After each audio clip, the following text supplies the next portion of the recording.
Dian menatap Bima dengan takjub. Pertemuan macam apa ini? Tidak bertemu selama lebih dari setahun dan sekarang harus berpapasan dalam keadaan seperti ini. Benar-benar seperti skenario yang sengaja dibuat. Tentu saja, Bima belum menyadari kehadiran mantan istrinya. Ia sedang berada di tengah lingkaran teman-temannya, berpenampilan necis, sedikit angkuh, dengan ekspresi kepuasan yang jelas terpancar di wajahnya. Dulu Dian tidak pernah menyadari betapa konyol dan tidak menyenangkannya penampilan Bima. Dulu ia mengira Bima adalah pria yang sangat cerdas dan percaya diri. Rasa hormat pada diri sendiri adalah kualitas yang baik, memang. Sayangnya, satu-satunya orang yang dihormati Bima tampaknya hanyalah dirinya sendiri. Aditya, yang menyadari arah pandangan Dian, menatapnya dengan bertanya. Sepertinya itu. Ya, itu dia. Dian mengangguk dengan senyum tipis. Apa kita perlu pergi dari sini? Untuk apa? Dian benar-benar heran. Aku suka di sini, semuanya baik-baik saja. Baiklah, terserah kamu. Aditya menepuk bahu Dian dengan lembut untuk memberinya semangat. Sentuhannya selalu menenangkan dan membuat wanita itu rileks. Kali ini pun begitu. Betapa beruntungnya mereka bertemu. Jika tidak, Dian mungkin akan terus hidup dalam keyakinan bahwa semua pria sama seperti mantan suaminya. Sementara itu, Bima, dengan tampang sok pintarnya, sedang menceritakan sesuatu kepada orang-orang di sekelilingnya. Ia sangat mirip kalkun yang membusungkan dada karena bangga. Dian mengenali beberapa orang di meja itu. Ada dua sahabat Bima bersama istri mereka. Dian tidak pernah terlalu menyukai pergaulan orang-orang ini. Ia bahkan tidak tahu harus berbicara apa dengan mereka. Tidak ada minat yang sama, tidak ada titik temu. Istri-istri teman Bima biasanya membahas resep masakan, urusan arisan, toko-toko terbaru, atau model ponsel. Dian tidak bisa, dan tidak mau, ikut campur dalam topik-topik itu. Para wanita itu tampak tidak tulus, tidak ramah, dan palsu di matanya, terlalu dangkal. Karena itulah Dian selalu merasa seperti orang asing di antara mereka, dan berharap malam yang membosankan bersama teman-teman suaminya akan segera berakhir. Di rumah, ia biasanya akan mendengar tuduhan dari suaminya tentang ketidakmampuannya bersosialisasi. Kamu duduk di sana seperti orang bodoh, tidak bisa mengucapkan sepatah kata pun. Aku malu punya istri udik sepertimu. Dian bahkan merasa bersalah dan meminta maaf. Saat itu, ia berpikir Bima benar. Ia adalah istri yang buruk, dan mungkin memang bodoh, karena tidak bisa mengobrol dengan orang lain. Dian memang tidak punya banyak pengalaman berinteraksi dengan pria sebelumnya. Mungkin karena itulah ia tidak langsung melihat siapa suaminya sebenarnya. Bima menaklukkannya dengan kegigihan dan kepercayaan diri, menciptakan citra seorang pria sukses dan cerdas yang di belakangnya seorang istri akan merasa aman seperti di balik benteng yang kokoh. Dan Dian, yang saat itu masih sangat muda, kehilangan akal sehatnya. Beberapa waktu kemudian, ia merasa sayang dan takut untuk menghancurkan hubungan itu. Dian tumbuh tanpa ayah. Ia dan ibunya tinggal di sebuah rumah petak kecil di sebuah gang padat di pinggiran Jakarta. Daerah itu tidak terlalu elit atau makmur, tapi tepat di luar jendela terbentang sebuah tanah kosong yang luas, ditumbuhi ilalang tinggi dan dilintasi jalan setapak. Di seberang tanah kosong itu ada jalan tol, tempat truk-truk besar dan kontainer melaju kencang. Terkadang Dian hanya duduk di ambang jendela yang lebar dan mengamati mobil, pejalan kaki langka yang bergegas melintasi tanah kosong, dan anak-anak yang menerbangkan layang-layang. Dan betapa fantastisnya pemandangan matahari terbenam dan terbit yang bisa dilihat gadis kecil itu dari satu-satunya jendela di kamar mereka. Sungguh menakjubkan. Dian pernah mencoba melukisnya, tetapi tidak pernah berhasil. Rupanya takdir tidak memberkatinya dengan bakat seni. Masa kecil Dian sama sekali tidak bisa disebut sejahtera secara finansial. Ibunya bekerja sebagai guru SD di sekolah setempat. Ia mendedikasikan seluruh hidupnya untuk pekerjaan, tetapi gaji guru saat itu sangat kecil dan sering kali tertunda. Ibunya sering harus meminjam uang dari tetangga sampai gajian tiba. Pernah suatu kali, selama beberapa hari berturut-turut, keluarga kecil itu hanya makan mie instan dan nasi. Tetapi bahkan dalam situasi seperti itu, ibunya selalu menemukan cara untuk membuat sesuatu yang menarik. Kadang ia membuat martabak mie dari sebungkus mie dan beberapa butir telur, kadang ia membuat perkedel lezat dari sisa kentang dan tepung. Dian tahu bahwa mereka kekurangan uang, jadi ia tidak pernah menuntut hadiah mahal. Namun sesekali, ibunya akan mengajaknya ke pasar minggu yang berada di ujung kota, dan mereka akan memilih baju baru. Itu adalah barang-barang murah tapi sangat bagus. Ibu Dian memiliki selera yang luar biasa. Ia selalu membelikan sesuatu yang sangat cocok untuk putrinya. Selain itu, Dian punya banyak teman di lingkungannya. Dengan betapa tidak sabarnya ia menunggu liburan sekolah, terutama libur Lebaran. Ada permainan dari pagi hingga malam di tanah kosong, saling berkunjung ke rumah teman, dan petualangan yang tak ada habisnya. Terkadang Dian dan anak-anak lain dari lingkungannya pergi ke bioskop atau ke taman hiburan setempat, meskipun tidak sesering yang mereka inginkan. Semua anak berasal dari keluarga yang kurang lebih sama seperti Dian. Uang bukanlah sesuatu yang berlimpah bagi siapapun saat itu. Tetapi itu tidak menghalangi mereka untuk menikmati masa kecil. Ibunya bahkan berhasil, dengan gajinya yang pas-pasan, untuk merayakan ulang tahun putrinya. Ia akan menyiapkan meja, membuat kue sendiri, memasak nasi kuning dengan ayam goreng andalannya, dan memotong buah-buahan. Betapa menyenangkannya saat itu, Dian sering mengenang masa kecilnya, dengan kehangatan dan nostalgia. Waktu yang cerah, bahagia, dan tanpa beban. Dian bahkan tidak ingat pernah merasa sedih karena tidak memiliki ayah dalam hidupnya. Pertama, ia tidak sendirian. Sahabatnya, Siti, juga dibesarkan oleh ibunya seorang diri, dan tetangganya, Peto, juga tumbuh tanpa ayah. Dan masih banyak lagi yang lain. Kedua, ibunya bercerita bahwa ayahnya seorang pemabuk, itulah sebabnya mereka bercerai ketika Dian bahkan belum genap 3 tahun. Dan gadis kecil itu tahu, seperti apa orang pemabuk itu.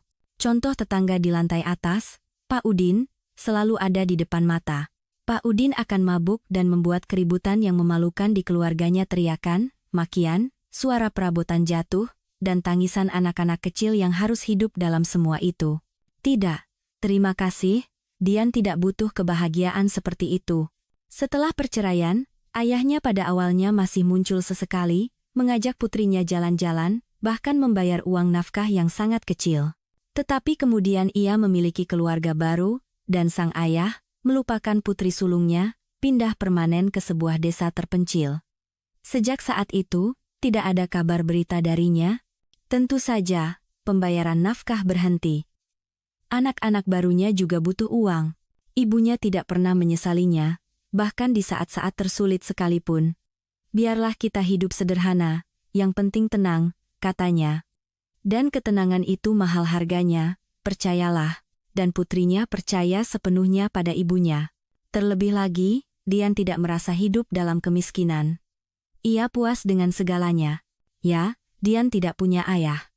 Tapi ia mendapatkan ibu yang paling luar biasa baik hati, peka, dan penuh pengertian.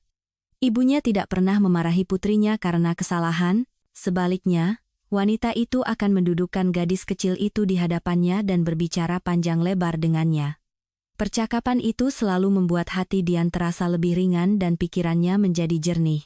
Gadis itu belajar banyak dari percakapan-percakapan itu, dan di waktu berikutnya ia akan berusaha bersikap lebih baik. Dian sangat menghargai perlakuan ibunya. Ia melihat dengan jelas bagaimana orang dewasa lain di lingkungannya mendidik anak-anak mereka. Ibu Siti terkadang berteriak begitu keras hingga kaca jendela bergetar, dan Peto bahkan terkadang dipukul, dan ia, merasakan hukuman yang akan datang, terkadang bahkan tidak mau pulang. Tidak, hubungan Dian dengan ibunya sangat berbeda. Ibunya mendukung putrinya dalam segala hal, dan tidak pernah menyalahkannya, misalnya, untuk nilai-nilainya. Dian adalah siswa rata-rata di sekolah, ia mendapat nilai bagus berkat ketekunan dan kedisiplinan bawaannya. Ia bahkan tidak bermimpi mendapatkan peringkat pertama. Pelajaran sekolah tidak mudah baginya. Tetapi ibunya tidak terlalu ambisius untuk menekan putrinya dan menuntutnya mendapat medali emas seperti orang tua guru lainnya. Tidak. Dian tumbuh dan berkembang dalam lingkungan yang nyaman secara psikologis baginya. Tetapi saat kelas 5 SD, terungkap bahwa Dian, gadis pendiam yang biasa-biasa saja, juga memiliki bakatnya sendiri. Ia menunjukkan kecenderungan pada bahasa asing. Di kelas 5, pelajaran bahasa Inggris dimulai, dan segera menjadi jelas bahwa Dian menyerap materi dengan mudah, kata-kata mudah dihafal, dan ia membangun struktur kalimat yang rumit tanpa kesalahan. Gadis itu seolah-olah secara intuitif merasakan bahasa dan dengan mudah memahami dasarnya. Ia bahkan, karena penasaran, mulai belajar bahasa Prancis sendiri dari buku panduan, dan ia berhasil. Ibunya bangga dengan keberhasilan putrinya dan mendukungnya. Uang memang tidak cukup, tetapi sang ibu tetap menemukan cara untuk membiayai kursus bahasa asing di sebuah lembaga bimbingan belajar. Dian benar-benar jatuh cinta pada tempat itu. Ia menyukai segalanya di lembaga pendidikan yang luar biasa itu, suasananya, keramahan para pengajar, dan siswa-siswa lain yang sama bersemangatnya seperti dirinya. Dian membuat kemajuan pesat. Di kelas 3 SMP, ia sudah tahu pasti kemana ia akan melanjutkan setelah SMA, Fakultas Ilmu Pengetahuan Budaya di Universitas Negeri setempat. Gadis itu tidak melihat jalan lain untuk dirinya sendiri. Ibunya mendukung keputusannya dalam hal ini juga. Kasihanilah ibumu sedikit, keluh Bu Ani, tetangga sekaligus Ibu Siti. Seumur hidupnya ia membesarkanmu. Masuk saja ke SMK, belajar jadi penjahit atau koki. Kamu akan punya keahlian. Dalam 3 tahun kamu sudah bisa mulai menghasilkan uang, ibumu akan lebih mudah. Ini masih 2 tahun lagi di SMA, lalu 5 tahun di universitas. 7 tahun lagi duduk di leher ibumu, gila. Ani, apa yang kamu bicarakan? Seru Ibu Dian, yang kebetulan mendengar percakapan itu. Ini masa depannya. Dia penerjemah alami.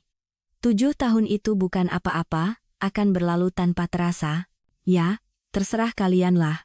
Siti, putri Bu Ani dan sahabat Dian, masuk ke SMK jurusan Tata Boga dan memang, 3 tahun kemudian ia sudah menghasilkan uang yang lumayan di sebuah pabrik roti. Dian saat itu masih mahasiswa tingkat pertama. Siti mulai berpakaian bagus, bergaul dengan teman-teman baru di klub-klub, dan memakai riasan yang mencolok. Awalnya ia mengajak Dian, tetapi bagaimana mungkin Dian bisa mengimbangi temannya yang sudah dewasa dan mandiri itu? Pertama, tidak ada uang untuk semua hiburan itu. Kedua, kuliah di universitas menyita banyak waktu. Dan begitulah, jalan hidup kedua sahabat masa kecil itu berpisah. Tetapi Dian tidak berkecil hati. Ia memiliki kehidupannya sendiri yang cerah dan penuh warna di universitas. Ia menyukai segalanya. Gadis itu sangat bahagia ketika mengetahui bahwa ia diterima di jalur beasiswa. Dan betapa bahagianya sang ibu. Ibu selalu percaya padamu, kata ibunya pada malam bersejarah ketika hasil ujian masuk diumumkan. Wanita itu bahkan menyiapkan makan malam istimewa untuk dirinya dan putrinya. Ibu tidak ragu kamu akan berhasil, tapi tetap saja cemas, tentu saja, tapi sekarang ibu lihat. Kekhawatiran ibu sia-sia. Ayo, nak, belajarlah, berusahalah. Sekarang masa depanmu ada di tanganmu, kamu pasti bisa. Kamu anak ibu yang pintar. Dan Dian berusaha. Ia belajar dengan senang hati. Di sekolah, Dian tidak pernah menjadi bintang kelas, tetapi di sini, tiba-tiba ia menjadi mahasiswa terbaik di angkatannya, dan bahkan mendapatkan beasiswa prestasi, yang tentu saja sangat membantu. Meskipun jumlahnya kecil, setidaknya cukup untuk ongkos transport ke kampus selama sebulan. Mata kuliah linguistik diampu oleh seorang profesor dan dekan fakultas, Pak Santoso. Ia adalah seorang pria yang sudah sangat berumur, kurus, dengan rambut beruban yang elegan, selalu berpakaian rapi. Tidak ada jeans dan kaos seperti dosen-dosen muda, hanya kemeja putih bersih, celana bahan dengan lipatan setrika yang tajam, rompi, dan jas. Dan dalam hal ini terdapat pesona khususnya. Pak Santoso sangat bersemangat dengan mata kuliahnya, itu sangat terlihat dan menarik. Di kelasnya, para mahasiswa duduk diam, mengikuti setiap gerak-gerik profesor dengan mata berbinar, menangkap setiap katanya. Kuliah Pak Santoso berlalu sekejap mata. Akibatnya, tingkat kelulusan di mata kuliahnya sangat tinggi. Bahkan tidak perlu belajar keras untuk ujiannya, materi secara ajaib tersusun rapi di kepala para mahasiswa, sungguh seperti sihir. Pada akhirnya, di bawah bimbingan Pak Santoso lah Dian menulis skripsinya, ia adalah dosen favoritnya, jadi gadis itu senang diterima olehnya, dan profesor itu sendiri jelas memiliki rasa sayang terhadap mahasiswi berbakat itu. Kamu punya bakat istimewa, kamu sangat merasakan bahasa, Pak Santoso sering berkata pada Dian. Masa depan cerah menantimu. Selama proses pengerjaan skripsi, profesor dan mahasiswinya menjadi lebih dekat. Tanpa disadari, percakapan mereka beralih ke topik pribadi, hal yang tak terhindarkan. Begitulah Dian mengetahui bahwa Pak Santoso memiliki seorang istri dan seekor anjing kesayangan, tetapi Tuhan tidak memberi mereka anak. Namun, profesor itu praktis membesarkan keponakannya, putra dari saudara perempuannya. Ayah anak itu meninggal muda, jadi sang paman menggantikan peran orang tuanya. Pak Santosolah yang membantu Dian mendapatkan pekerjaan pertamanya. Ia merekomendasikannya kepada beberapa kenalannya di sebuah biro perjalanan. Gadis itu sangat berterima kasih padanya. Ia mengerti betapa sulitnya mencari pekerjaan bagi seseorang tanpa pengalaman dan koneksi, dan di sini, semuanya terselesaikan dengan begitu baik. Kenalanku itu nanti akan berterima kasih berkali-kali padaku, karena telah merekomendasikanmu. Pak Santoso tersenyum hangat menanggapi ucapan terima kasih Dian, dan dimulailah kehidupan yang sama sekali berbeda bagi gadis itu. Pertama, ia sekarang punya uang di tangannya. Uangnya sendiri, dan bukan sekadar uang receh seperti beasiswa. Setelah menerima gaji pertamanya, Dian tertegun karena terkejut, jumlahnya hampir 3 kali lipat gaji ibunya. Gadis itu segera membeli banyak makanan lezat untuk meja makan, memutuskan untuk mengadakan malam perayaan. Ia juga memilihkan gaun batik yang indah untuk ibunya di toko.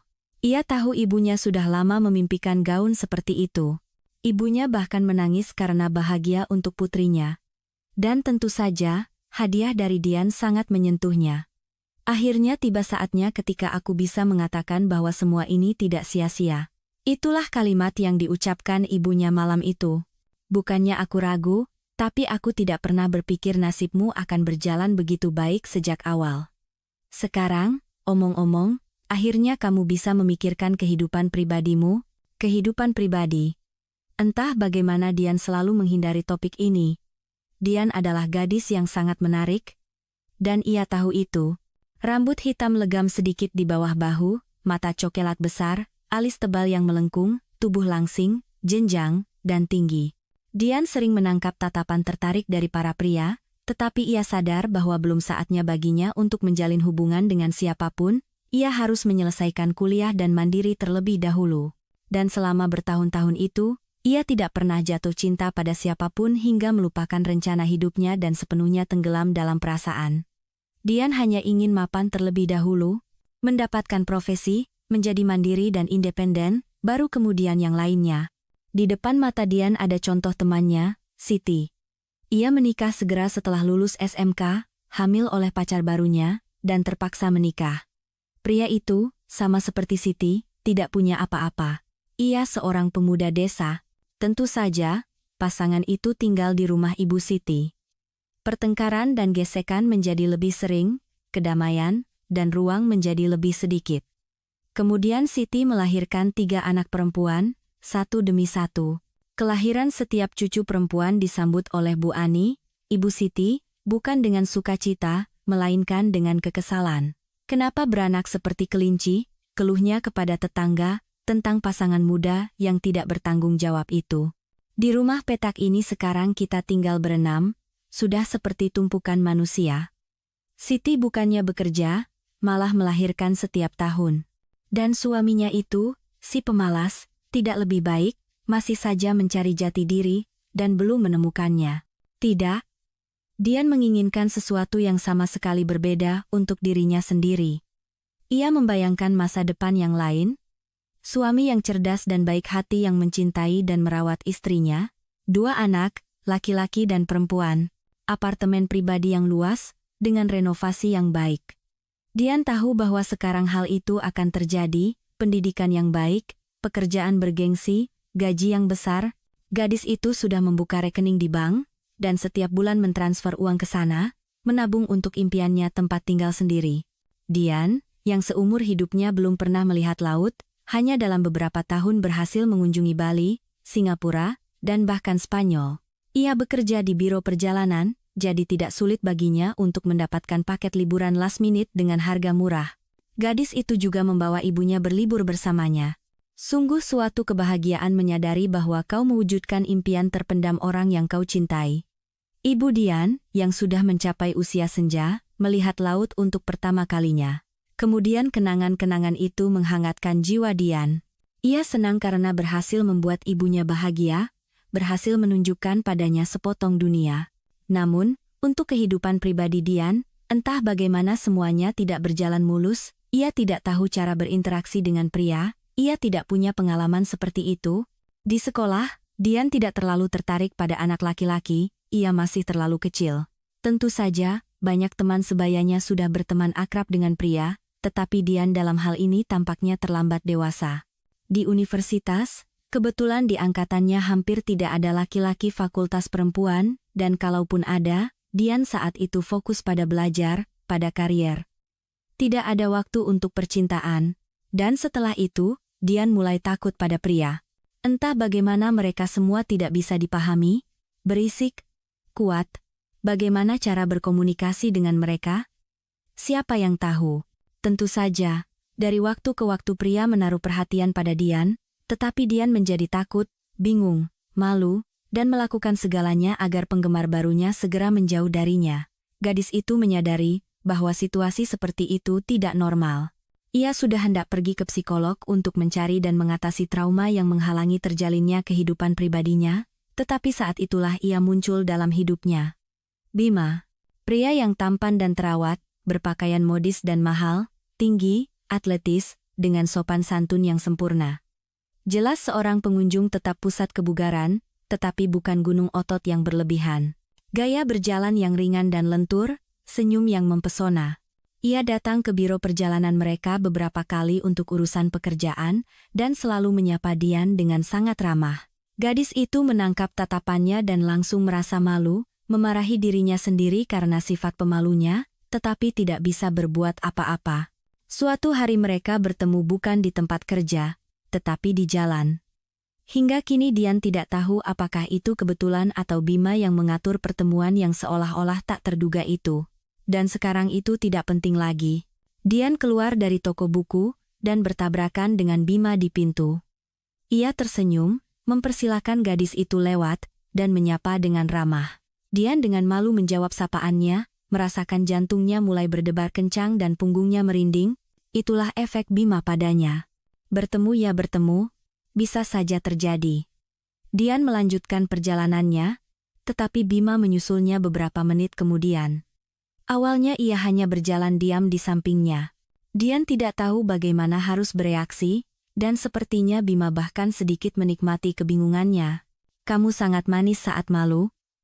Akhirnya pria itu berkata, dan secara umum, kamu sangat cantik. Dan gadis yang pemalu. Aku belum pernah bertemu yang sepertimu sebelumnya. Terima kasih, bisik Dian. Pujian itu membuat kepalanya pusing. Ya, ia menyadari bahwa Bima menatapnya dengan cara yang istimewa, tetapi ia tidak pernah berpikir bahwa Bima akan mengakui ketertarikannya seperti ini. Dan apa selanjutnya? Selanjutnya, Bima mengambil semua inisiatif. Dian bahkan tidak menyadari bagaimana ia berhenti merasa malu. Mereka hanya berjalan-jalan keliling kota dan mengobrol tentang segala hal, seperti teman lama. Ia adalah lawan bicara yang luar biasa. Bima sepertinya bisa membahas topik apapun. Ternyata ia bekerja sebagai kepala departemen di sebuah BUMN. Mereka sudah lama bekerja sama dengan Biro Perjalanan Dian, membeli paket liburan secara grosir untuk karyawan yang berprestasi sebagai hadiah atas kerja keras mereka. Untuk urusan inilah Bima sesekali mengunjungi bos Dian. Bima tinggal sendiri di apartemennya sendiri, dan yang terpenting, saat ini ia tidak sedang menjalin hubungan, tetapi sangat mencarinya.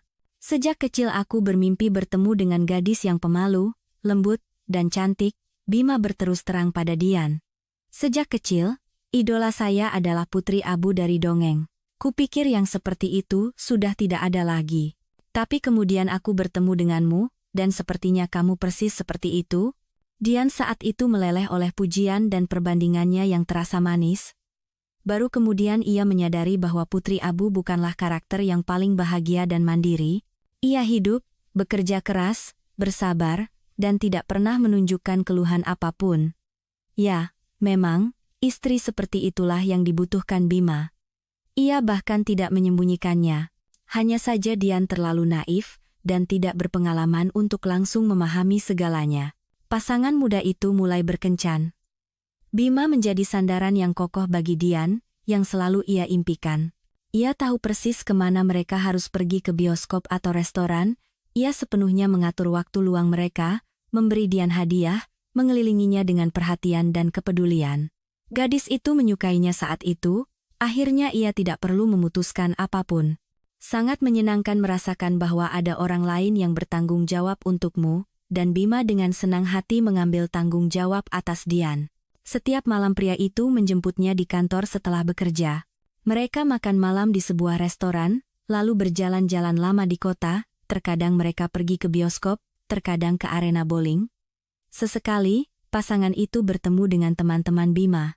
Dian tersenyum pada orang-orang ini, tetapi sayangnya tidak bisa menemukan bahasa yang sama dengan pasangan mereka. Oleh karena itu, pertemuan bersama ini membuat Dian tidak nyaman, meskipun ia berusaha untuk tidak menunjukkannya kepada Bima. Ia ingin Bima hanya merasakan emosi positif saat bersamanya. Gadis itu sering menyesuaikan diri dengannya. Ia tidak selalu menyukai film yang dipilih Bima, tetapi Dian menunjukkan antusiasme penuh. Di kafe, gadis itu juga memesan persis apa yang direkomendasikan pasangannya, dan begitu seterusnya dalam segala hal. Bima, kan, sering berkata bahwa Dian adalah gadis impiannya, menyebutnya unik, satu-satunya. Dan Dian hanya tidak ingin mengecewakannya. Kemudian, setelah sekitar 1 tahun pertemuan dan kencan yang konstan, Bima melamar Dian. Itu benar-benar tidak terduga, tetapi sesuai dengan semua aturan, di sebuah restoran, dengan musik romantis, berlutut dengan satu kaki, dan menyodorkan kotak beludru merah dengan cincin di dalamnya. Dian saat itu menutup wajahnya dengan tangan dan tertawa. Ia merasa bahagia dan terlindungi. Mimpinya menjadi kenyataan. Sekarang ia akan memiliki keluarga yang kuat dan rukun, suami yang baik dan mapan, pekerjaan yang dicintai, dan gaji yang baik sudah ada. Ternyata, semua seperti yang pernah ia bayangkan. Benarkah ini terjadi padanya? Tentu saja, Dian menjawab ya, tidak mungkin lain. Lalu ada perkenalan dengan orang tua Bima. Dian sedikit khawatir bagaimana mereka akan menerimanya. Bagaimanapun, mereka adalah orang-orang yang cukup kaya, sementara ia dari keluarga miskin dan tidak lengkap, tetapi semuanya berjalan lancar. Ibu dan ayah Bima sepenuhnya menyetujui dan mendukung pilihan putra mereka. Dian sepertinya sangat mereka sukai. Bima sudah banyak bercerita tentangmu pada kami, senyum calon ibu mertuanya. Sekarang kami melihat bahwa penilaiannya benar. Kamu memang luar biasa. Namun, di mata Ibu Dian, Bima langsung menimbulkan kecurigaan. Gadis itu segera menyadarinya dari tatapan dan ekspresi wajah ibunya. Tentu saja itu urusanmu, wanita itu berbagi pendapatnya ketika Bima pergi, tapi bagiku dia sepertinya terlalu. Aku tidak tahu kata apa yang tepat untuk menggambarkannya. Terlalu percaya diri, bukankah dia terlalu menekanmu? Ah, ibu ini, Dian memeluk erat ibunya. Dia orang yang paling luar biasa di dunia. Semoga saja begitu. Dian berpikir saat itu bahwa ibunya hanya sedikit cemburu. Tentu saja, selama bertahun-tahun mereka hidup berdua, begitu akrab. Dan tiba-tiba putrinya memulai kehidupannya sendiri yang terpisah. Setelah menikah, Dian pindah ke apartemen Bima, apartemen yang luas dan berperabotan mahal di pusat kota. Tempat yang indah. Gadis itu berusaha menyenangkan suaminya, menjaga sarang keluarga mereka dalam kebersihan mutlak. Bima sepertinya tidak pernah menegur istri mudanya, tetapi ketika melihat sesuatu yang tidak beres, ia tanpa sadar akan mengerutkan kening, dan Dian berusaha untuk tidak membiarkan situasi seperti itu terjadi. Bima adalah orang yang sangat rapi dan mengharapkan hal yang sama dari orang lain. Pasangan muda itu memutuskan untuk tidak menunda memiliki anak. Itu adalah keinginan Bima, ia sangat menginginkan seorang putra, seorang pewaris, begitu katanya. Entah kenapa Dian takut mereka tidak akan langsung punya anak. Di tempat kerja, ia mendengar cerita dari rekan-rekan bahwa saat ini tidak begitu mudah untuk melahirkan bayi yang sehat dan kuat. Banyak yang harus berobat selama bertahun-tahun sebelum bisa hamil. Dan Dian sangat tidak ingin mengecewakan suaminya. Bima suka ketika semuanya berjalan sesuai rencana. Setiap penyimpangan dari jalur membuatnya kesal, orang yang terorganisir dalam segala hal. Tapi Dian khawatir sia-sia. Hanya beberapa bulan setelah pernikahan, Ia dengan gembira mengumumkan kepada suaminya bahwa ia sedang mengandung. Bima tersenyum begitu bahagia sehingga hati istrinya terasa hangat. Ia berpikir bahwa anak mereka akan memiliki ayah yang paling peduli dan penyayang, tidak seperti dirinya. Kehamilannya tidak berjalan mulus sejak awal. Dian menderita morning sickness yang parah. Terkadang ia bahkan tidak bisa bangun dari tempat tidur untuk pergi bekerja. Yang mengejutkan, Dian memperhatikan bahwa hal ini membuat Bima kesal. Tentu saja, ia sangat berusaha merawat istrinya, berlari di malam hari untuk membeli obat mual, mengantar istrinya ke semua pemeriksaan USG, bahkan terkadang memasak. Tetapi pria itu terlalu sering menyebut-nyebut wanita desa yang kuat, yang melahirkan di sawah, dan tidak apa-apa, dan yang lebih buruk, mencontohkan istri teman-temannya, yang bahkan tidak merasakan kehamilan mereka kepada Dian. Itu menyakitkan, tetapi Dian diam. Ia tidak ingin bertengkar dengan suaminya.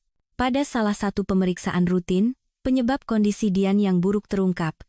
Ternyata ia tidak mengandung satu, tetapi dua bayi sekaligus di dalam rahimnya, kembar. Itulah sebabnya ia merasa lemah, mual, dan kenikmatan lainnya. Mendengar berita ini, Dian hampir jatuh dari ranjang tempat ia berbaring sementara dokter USG menggerakkan alat di atas perutnya yang masih rata. Awalnya terkejut, kemudian gelombang kebahagiaan yang hangat membanjiri hati calon ibu itu. Bima, yang hadir saat itu, tampak agak bingung. Apakah setidaknya ada satu anak laki-laki di sana? Tanyanya. Wah, Pak, masih terlalu dini untuk membicarakan hal itu. Dan apa bedanya?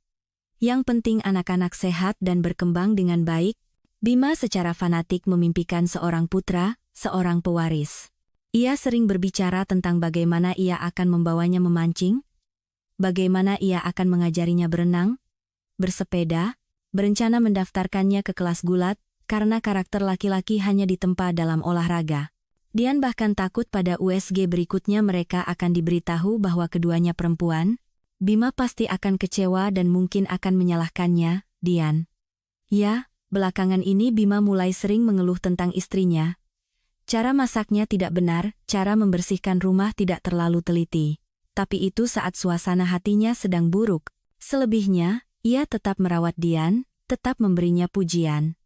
Dan Dian berusaha untuk tidak membuatnya kesal lagi, dan berharap setidaknya salah satu dari bayi mereka adalah laki-laki. Baginya sendiri, itu tidak masalah. Ia sudah mencintai kedua anaknya, dengan cinta tanpa syarat. Segera terungkap bahwa Dian mengandung apa yang disebut kembar sepasang, laki-laki dan perempuan, sungguh anugerah dari takdir. Bima senang, pewarisnya ada, Dian juga merasa lega. Perutnya tumbuh pesat. Dian sudah sangat kesulitan, bukan hanya untuk berjalan, tetapi untuk bergerak sama sekali. Dan Bima, seolah sengaja, menghilang berhari-hari di tempat kerja, dan juga terus-menerus melakukan perjalanan dinas. Setiap hari ia menelepon istrinya, menanyakan kabarnya, mengeluh bahwa ia tidak bisa berada di sisinya, dan segera meyakinkannya bahwa ia berusaha demi dia dan anak-anak. Aku ingin keluarga kita tidak kekurangan apapun, katanya. Aku ingin anak-anakku memiliki yang terbaik. Dian, seperti biasa, setuju dengan suaminya, mengakui kebenaran argumennya, tetapi ia tetap ingin Bima ada di sisinya. Dian sangat membutuhkan bantuan. Untungnya, ibunya tidak meninggalkan putrinya dalam situasi sulit. Ia yang berbelanja untuknya, menemaninya ke rumah sakit. Kemudian bayi-bayi itu lahir, sedikit lebih awal dari waktunya, seperti yang sering terjadi pada anak kembar. Laki-laki dan perempuan, Bagas dan Bening, berisik, penasaran, dan lincah. Dan Dian pun sibuk. Sekarang semua waktunya didedikasikan untuk anak-anak, mengganti popok, menimang, memberi makan, mencuci, jalan-jalan, memandikan. Bima membantu sebisanya, tetapi ia lelah bekerja. Dian berusaha untuk tidak terlalu membebaninya dengan pekerjaan rumah tangga, ia mengatasi semuanya sendiri. Tangisan bayi, terutama saat mereka bangun di malam hari, jelas membuat Bima kesal. Dian melihatnya. Ia merasa sedikit sakit hati, tetapi ia mencoba untuk memahami suaminya. Ya, sebagai ibu muda dengan dua bayi di tangannya, ia sangat lelah, tetapi Bima tidak lebih mudah. Di pundaknya ada tanggung jawab atas kesejahteraan finansial keluarga. Ia berhak untuk beristirahat dan tenang di rumahnya sendiri. Dan Dian berusaha sekuat tenaga untuk memberikan ketenangan itu kepada suaminya. Waktu berlalu, anak-anak tumbuh besar. Dian merasa lebih mudah. Namun, dalam kesibukannya merawat anak-anak, ia tidak menyadari banyak hal. Bima semakin menjauh.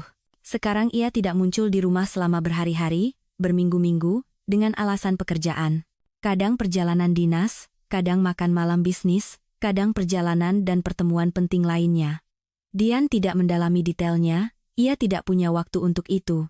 Dan ibunya, yang pada awalnya begitu sering membantu putrinya dengan cucu-cucunya, tiba-tiba kesehatannya menurun. Dian pada awalnya juga tidak menyadarinya, mata ibunya yang sayu, migrennya yang semakin sering, kelelahan yang tak berkesudahan. Sibuk dengan masalahnya sendiri, Dian sama sekali tidak memperhatikan semua itu. 2 bayi sekaligus bukanlah hal yang mudah. 3 tahun berlalu tanpa terasa. Bening dan Bagas sudah besar. Dian memutuskan sudah waktunya untuk memasukkan anak-anak ke taman kanak-kanak dan ia sendiri kembali ke pekerjaan yang dicintainya. Ya, masa cuti melahirkan itu istimewa. Sangat menyenangkan mendedikasikan seluruh waktumu untuk anak-anak, keluarga, rumah, apartemen berkilau bersih, setiap hari hidangan lezat menanti anggota keluarga. Tetapi Dian sangat ingin kembali ke kantor, berpakaian modis, merias wajah, berkomunikasi dengan rekan kerja, dan melakukan pekerjaan favoritnya menerjemahkan. Dan uangnya sendiri jelas tidak akan berlebihan. Tidak, Bima sepenuhnya menafkahi keluarga, ia dengan murah hati mentransfer dana ke rekening Dian untuk makanan dan mainan anak-anak dan tidak pernah meminta laporan. Tetapi Dian ingin menghasilkan uang sendiri lagi, merasakan kemandirian lagi, wanita itu dengan tidak sabar menunggu akhir cuti melahirkannya. Dian berharap ketika ia kembali bekerja, Bima akan menatapnya dengan cara yang berbeda lagi, minat di matanya akan muncul kembali. Dan akhirnya, hal itu terjadi. Anak-anak ditempatkan di TK, Dian kembali ke kantor. Awalnya, wanita itu menikmati kehidupan barunya. Pekerjaan membuatnya senang dan terinspirasi, komunikasi memberinya semangat, tetapi periode indah ini berlangsung sangat singkat. Anak-anak mulai sakit di TK, satu demi satu. Kadang Bening mulai batuk, kadang Bagas tiba-tiba demam. Dian ditelepon dari TK saat bekerja dan diminta untuk menjemput si kembar. Wanita itu meminta izin dari atasannya, bergegas pergi menjemput putra dan putrinya. Ini diikuti oleh setidaknya 2 minggu cuti sakit, di mana ibu muda itu digantikan oleh seseorang. Dian merasa tidak enak terhadap rekan-rekan dan atasannya, tetapi apa boleh buat? Bima tidak bisa meninggalkan pekerjaannya. Ia adalah pencari nafkah utama keluarga dan ibunya. Entah kenapa belakangan ini ia terlalu lemah dan lelah. Dian tahu ibunya sering pergi ke dokter, menjaga kesehatannya sendiri. Menyerahkan 2 anak kecil yang terus-menerus sakit kepadanya, hati nurani Dian tidak mengizinkannya, meskipun ia tahu neneknya sangat menyayangi cucu-cucunya. Mertua juga bukan pilihan, mereka menjalani kehidupan mereka sendiri yang menarik dan sibuk, hampir tidak pernah mengingat si kembar, hanya mengucapkan selamat ulang tahun. Yah, mereka punya hak penuh, tampaknya seiring berjalannya waktu, anak-anak akan beradaptasi, berhenti tertular flu, dan semuanya akan kembali normal. Tapi tidak. Penyakit yang tak ada habisnya tidak meninggalkan si kembar. Dokter anak hanya bisa mengangkat bahu. Ya, ada istilah anak yang tidak cocok di sekolah. Tidak semua orang cocok dengan lembaga prasekolah. Dan anak-anak ibu, mereka juga lahir prematur. Sistem kekebalan tubuh mereka tampaknya belum matang. Lalu apa yang harus saya lakukan? Tanya ibu yang putus asa itu. Ia lagi-lagi harus digantikan di tempat kerja oleh seorang rekan muda untuk waktu yang lama, dan suara gadis itu di telepon hari ini terdengar sangat lelah. Tentu saja, tidak mudah menangani 2 bagian pekerjaan sekaligus. Dian merasa bersalah, baik kepada rekan-rekan maupun kepada anak-anaknya. Yah, apa yang bisa dilakukan? Dokter mengangkat bahu. Satu-satunya jalan keluar adalah mengeluarkan anak-anak dari TK. Sering sakit bukanlah taktik terbaik, mereka sudah mulai mengalami komplikasi. Dalam rapat keluarga, Dian membahas situasi yang ada dengan suaminya. Dokter bilang anak-anak sebaiknya tidak masuk TK, kata wanita itu, dengan suara sedih sambil menatap suaminya. Aneh. Di zaman saya, tidak ada yang seperti ini dengan anak-anak. Ini semua hasil dari perlindungan berlebihan di bulan-bulan dan tahun-tahun pertama kehidupan. Kamu membungkus mereka seperti lontong, tidak membiarkan anak-anak menjadi kuat. Mereka lahir prematur dan lemah, Dian mengingatkan. Tidak bisa dengan cara lain saat itu. Kamu ini memang ibu yang terlalu protektif, desah Bima. Lalu bagaimana kita akan keluar dari situasi ini? Saya berpikir untuk mencari pengasuh, Dian berbagi pemikirannya. Pengasuh? Bima mencibir. Anak-anakku akan diasuh oleh wanita asing, yang akan terus-menerus berada di rumah kita? Tidak terus-menerus, hanya selama jam kerjaku. Saya sudah menelepon agensi, dan tidak, kata Bima tegas. Aku tidak akan membiarkan orang asing mendekati anak-anakku, dan secara ekonomi itu, tidak terlalu menguntungkan. Gaji kamu tidak akan cukup untuk membayar jasa pengasuh profesional yang berkualitas, dan yang lain tidak kita butuhkan. Jadi lebih baik kamu tinggal di rumah dan mengurus anak-anak, itulah satu-satunya keputusan yang benar. Dian mencoba membantah. Ia berusaha menyampaikan kepada suaminya betapa pentingnya pekerjaan baginya. Itu bukan hanya cara untuk menghasilkan uang, tetapi juga bidang untuk realisasi diri, berkomunikasi dengan orang-orang menarik. Tetapi Bima bersikeras. Ia secara kategoris menentang pengasuh dan bersikeras agar istrinya tinggal di rumah. Ingat betapa baiknya saat kamu cuti melahirkan? Rumah bersih, anak-anak ceria dan tenang, selalu ada makanan lezat. Dan sekarang, berhentilah bekerja. Jangan pikirkan lagi. Tetap saja harus ada yang menjaga anak-anak. Masa aku yang harus meninggalkan jabatanku? Dan Dian terpaksa menerima keputusan ini. Bima menekannya. Seperti yang selalu terjadi. Bahkan di awal hubungan mereka, Dian terus-menerus menyesuaikan diri dengan pendapatnya. Awalnya, ia sendiri mencoba untuk menyenangkan orang yang dicintainya, dan karena itu mengalah padanya dalam segala hal. Kemudian, ketika ia mencoba untuk mengungkapkan pendapatnya yang berbeda dari suaminya, ia dihadapkan pada tekanannya yang kuat. Bima tidak mentolerir sanggahan dan menuntut kepatuhan penuh dari Dian. Apa yang dulu tampak baginya sebagai benteng batu yang kokoh ternyata hanyalah sangkar atau jebakan yang tidak ada jalan keluarnya. Sangat berat bagi Dian untuk berhenti dari pekerjaan yang dicintainya.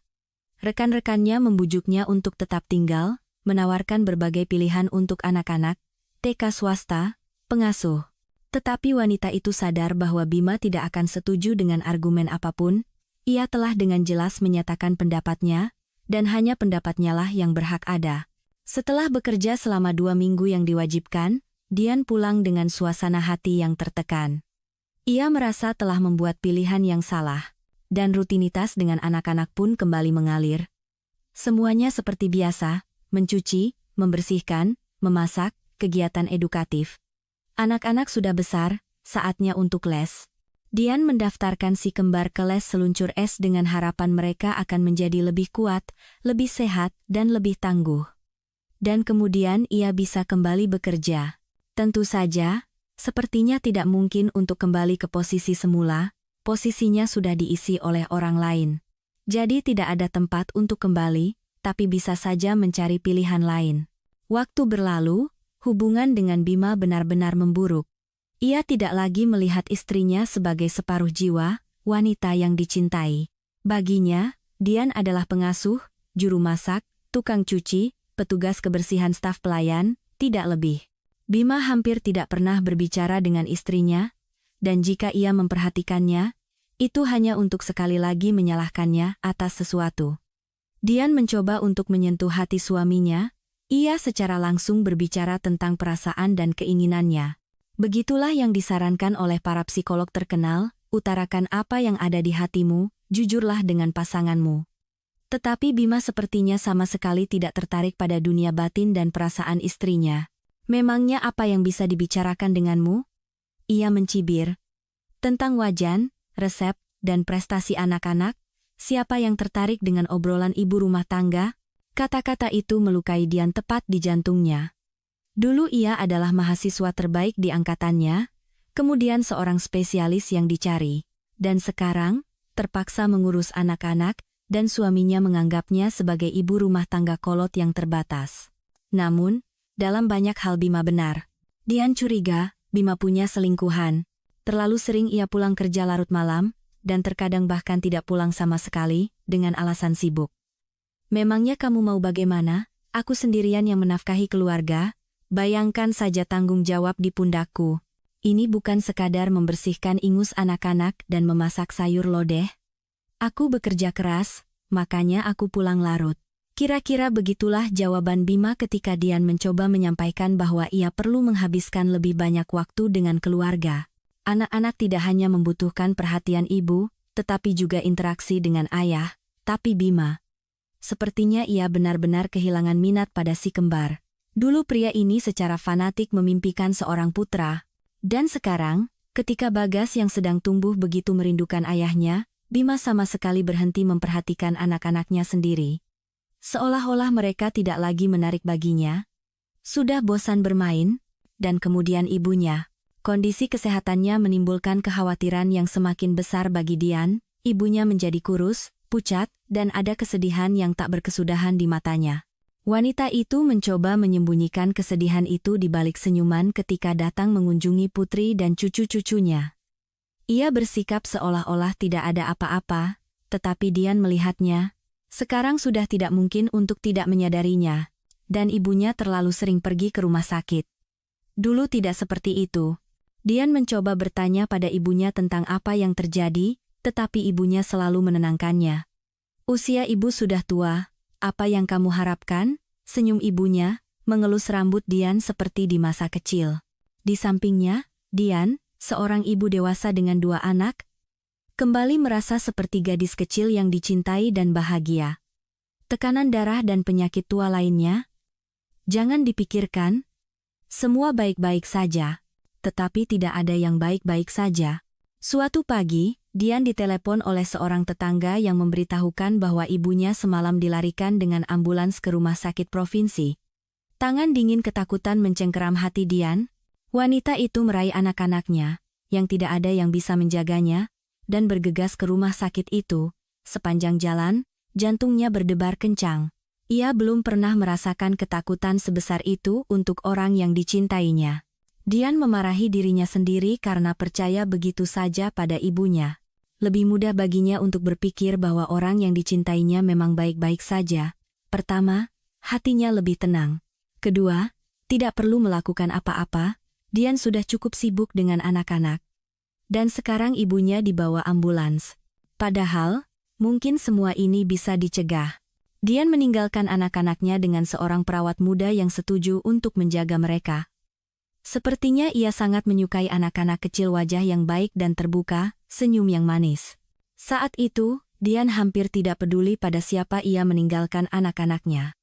Ia mencari ibunya, ia ingin menatap mata yang dikenalnya, mendengar suara yang dicintainya.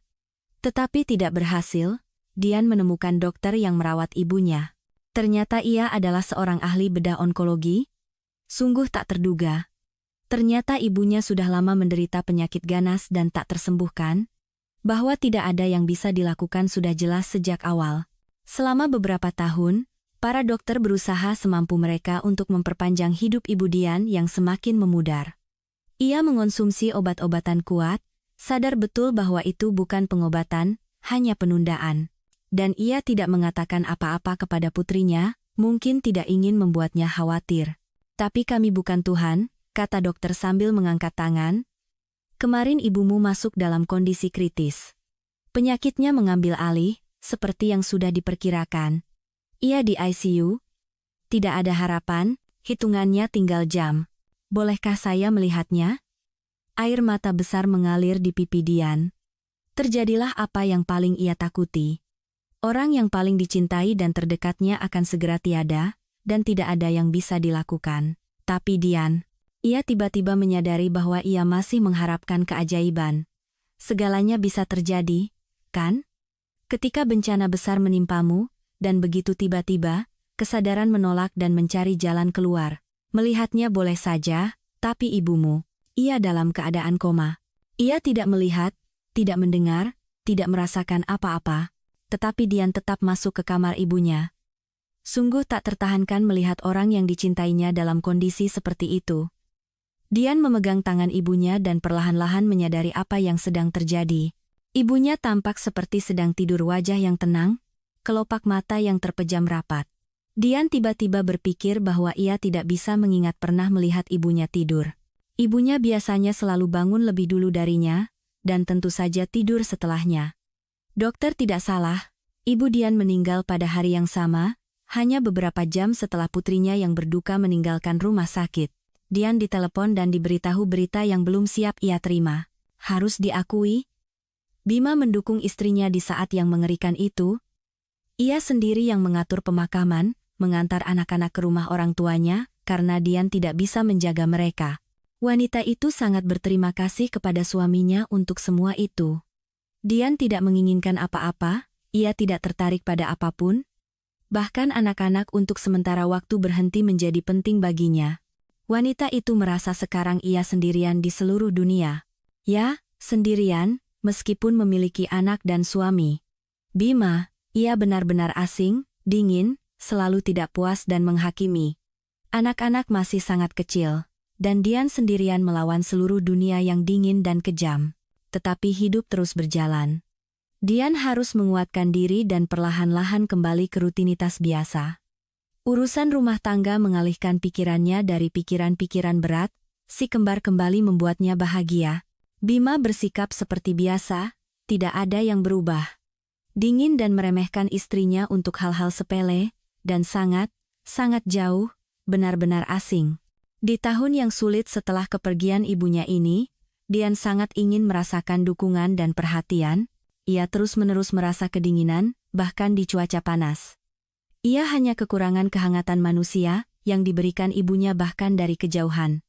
Baru sekarang Dian dengan jelas memahaminya, tapi ibunya sudah tiada. Dian benar-benar sendirian di seluruh dunia. Ini menakutkan, menyedihkan, dan terkadang bahkan membuatnya panik. Di tahun yang berat itu juga, Dian mengetahui bahwa suaminya memang punya selingkuhan. Ia sudah curiga sebelumnya tentang hubungan suaminya di luar, tetapi sekarang Bima seolah-olah sama sekali tidak lagi bersembunyi. Suatu kali pria itu meninggalkan ponselnya di atas meja kopi, dan kekasihnya kebetulan mengiriminya pesan. Tentu saja, Dian tidak akan pernah memeriksa ponsel suaminya, tetapi di layar muncul foto yang sangat menarik, seorang pirang cantik dengan lingerie merah menyala.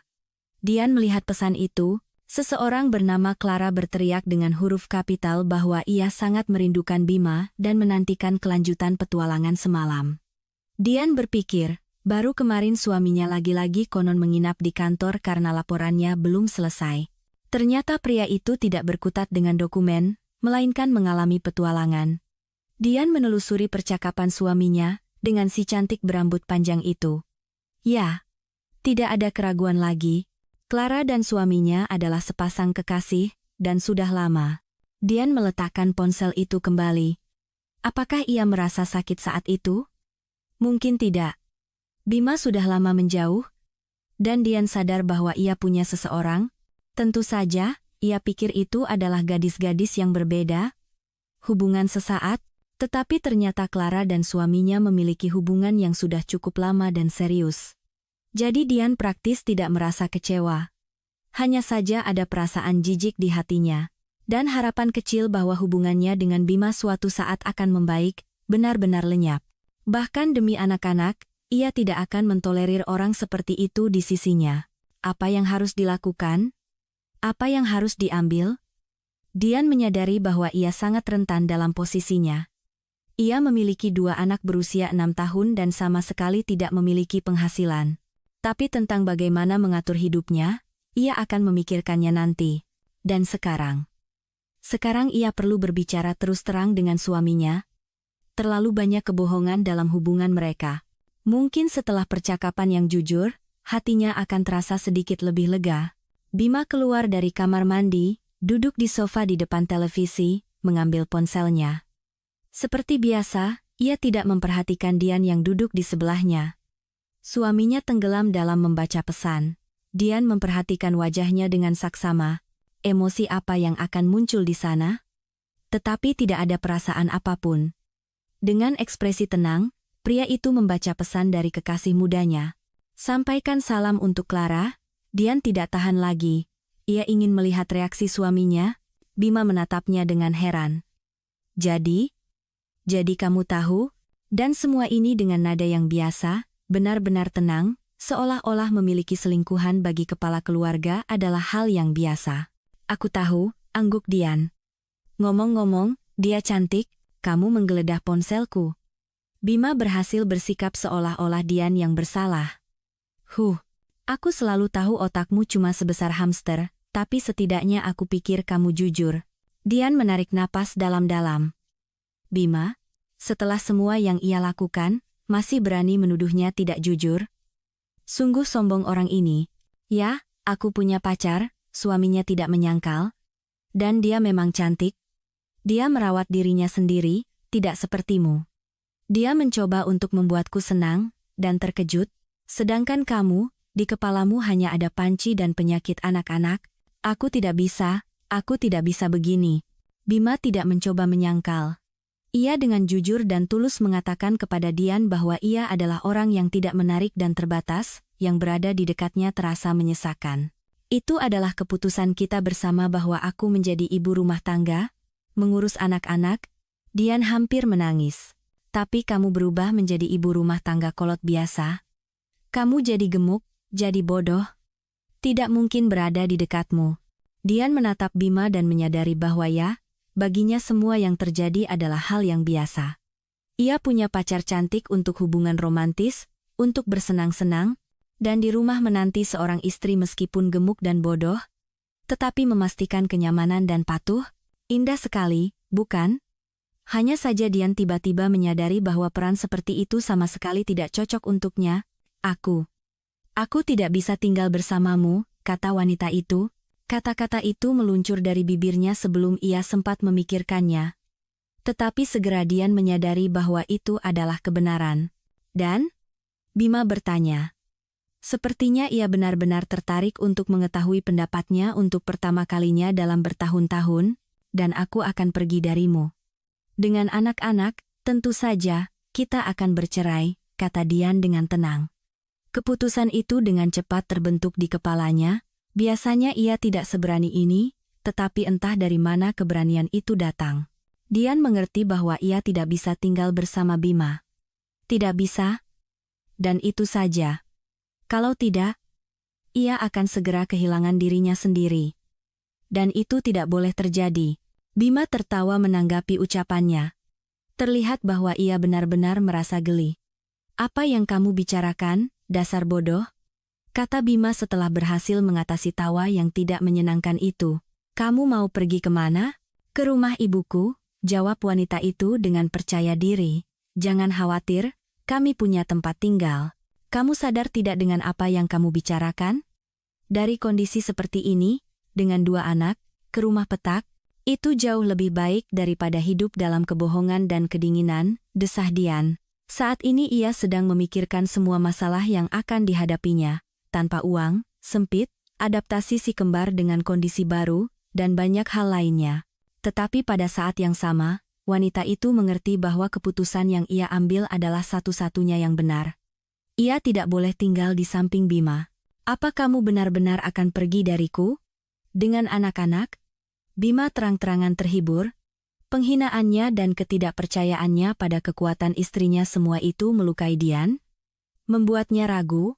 Kamu, yang tidak menghasilkan sepeser pun selama 6 tahun terakhir? Kamu, yang mengira uang muncul di kartu ATM dengan lambaian tongkat sihir? Kamu, yang tidak tahu apa-apa tentang hal-hal seperti tagihan listrik dan air? Kapan terakhir kali kamu membayar tagihan apartemen, atau memanggil tukang ledeng, misalnya? Atau petugas gas? Kamu, yang hanya tahu dapur dan anak-anak? Setiap kata Bima bagaikan cambukan bagi Dian. Ya, suaminya sengaja mencoba melukainya, tetapi dalam banyak hal ia benar, itulah yang paling menakutkan. Dian memang sudah lama tidak bekerja, dan ia tidak pernah mengurus tagihan apapun. Semuanya dibayar oleh Bima. Ia juga yang menyelesaikan masalah terkait perbaikan, tagihan utilitas, kredit, dan cicilan. Dian, entah bagaimana ia benar-benar terlepas dari kehidupan. Kesalahannya adalah wanita itu terlalu fokus pada anak-anak, melupakan dirinya sendiri. Usahanya itu membuahkan hasil, si kembar berhenti tertular infeksi, keduanya bisa menulis dan berhitung dengan baik untuk usia mereka, Keduanya memiliki prestasi di bidang olahraga, tetapi sekarang Dian tidak bisa memberi mereka yang utama, perlindungan, kehidupan dalam keluarga yang lengkap dan harmonis, perhatian dan kasih sayang ayah, yang tidak bisa digantikan oleh apapun. Hal ini membuat hatinya sangat sakit. Tapi sekarang apa boleh buat? Tetap bersama Bima setelah percakapan ini akan lebih buruk bagi mereka semua. Bima sepertinya tidak mau melepaskan istrinya. Ia bahkan sedikit tegang ketika mendengar bahwa Dian akan kembali ke rumah ibunya. "Jangan bicara omong kosong," katanya, seperti biasa dengan senyum sinis di wajahnya. "Kamu mau pergi kemana? Bawa-bawa anak lagi? Kamu itu ibu rumah tangga sejati, tidak mampu melakukan apapun selain menghabiskan uangku. Satu-satunya hal yang kamu kuasai adalah mendidik anak dan memasak sayur lodeh. Jadi, urus saja urusanmu." Dian meringis kesakitan mendengar kata-kata itu. Sebagian Bima benar, meskipun tidak benar. Hanya saja ia, sebagai yang lebih berwibawa dan kuat, lagi-lagi menekannya, lagi-lagi mencoba membuatnya merasa tidak berharga, dan ia berhasil melakukannya. Dian melawan, ia mengingat prestasi-prestasinya di universitas, kemenangan dalam olimpiade dan kompetisi, nilai-nilai yang sangat baik, kata-kata Pak Santoso, bahwa ia belum pernah memiliki mahasiswi seberbakat itu, dan pendapat ibunya. Pada saat-saat yang tepat, dari lubuk ingatannya muncul kata-kata ibunya bahwa Dian adalah pribadi yang sangat kuat dan utuh. Ibunya yakin putrinya akan mencapai apapun yang diinginkannya. "Aku pergi, Bima," kata Dian dengan tegas. "Besok, begitu anak-anak bangun." "Betapa bodohnya kamu," Bima memegang kepalanya. "Kamu sama sekali tidak mengerti apa-apa. Apa yang kamu lakukan? Apakah kamu setidaknya mengerti kehidupan seperti apa yang menanti kamu dan anak-anak? Memangnya kamu peduli?" Dian melihat bahwa Bima takut ia pergi, dan ia mengerti mengapa. Ia adalah orang sukses dengan reputasi yang sempurna. Bima ingin menjadi anggota Dewan Legislatif Daerah, sudah mengambil langkah-langkah ke arah itu. Dan orang seperti itu membutuhkan cerita yang indah. Apa yang bisa lebih cocok daripada istri teladan dan 2 anak yang luar biasa? Dan tiba-tiba, perceraian, perselingkuhan, semua ini tentu saja akan merugikan Bima. Karena itulah ia khawatir sekarang. Menyenangkan merasakan sedikit kekuasaan atas orang ini. Dian bahkan tersenyum pada pikirannya, yang membuat suaminya kesal. "Kenapa kamu senang, dasar bodoh?" tanya Bima, sudah lama tidak lagi menjaga ucapannya. Dian sudah pernah disebutnya ibu rumah tangga kolot, ayam bodoh. Sekarang, wanita itu tidak mengerti mengapa ia menahan semua itu begitu lama. Mengapa ia membiarkan dirinya diperlakukan seperti itu? Seharusnya ia sudah lari dari Bima sejak lama. Bahkan jika ia tidak punya selingkuhan. "Kamu itu bukan apa-apa tanpaku," lanjut pria itu. Dia mau pergi. "Ya sudah. Pergi saja. Sana. Setelah merasakan susah, kamu akan merangkak kembali." Dian menggelengkan kepalanya. Ia ingin mengatakan banyak hal kepada Bima sekarang, tetapi ia takut.